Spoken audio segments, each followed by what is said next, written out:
To have some fun or pass a quiz, just follow this computer whiz. Scooter Computer and Mr. Chips, they got the answers at their fingertips. I beat you this time, Mr. Chips.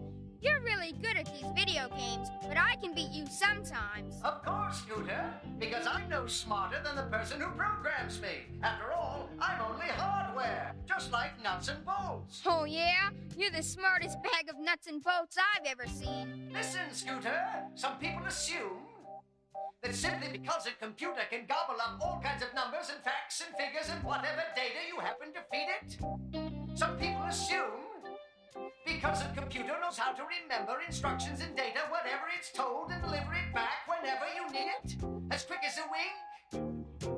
Some people assume a computer can think. You mean you're not really so smart, Mr. Chips? Right, Scooter. I'm not equipped to be smart. I'm not equipped to think. I'm equipped to use software and process information, not to understand it. What software? The instructions you decide to give me. And how do you use software? I use software with my hardware.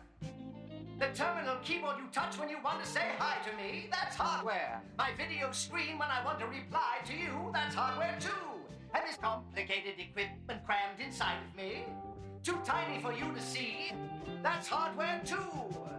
Nothing but diodes, capacitors, and resistors, interconnections, and transistors jammed together like canned sardines. Thousands of teeny tiny machines printed on microscopic strips called chips.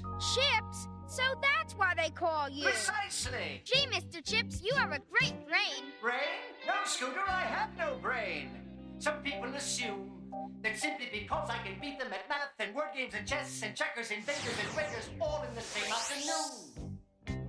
Some people assume because I can shoot off a rocket and chart it and clock it, control it, command it and steer it and land it precisely there on the moon. It's hard to explain. But some people assume I have a brain. Okay, but if you don't have a brain, how can you do so many different things? Because of the different kinds of software people can feed me. Scientists or secretaries, astronauts or accountants, managers or musicians. As long as it's put in a language I can understand, I can store the directions in my chips. I assure you I haven't a brain and I haven't a heart. And my chips would feel no pain if you took me apart. And I'll never know good from bad, or black from white. And I'll never know happy from sad, or wrong from right. I'm nothing but diodes, capacitors, and resistors, interconnections, and transistors jammed together like canned sardines. Thousands of teeny tiny machines printed on microscopic strips called chips.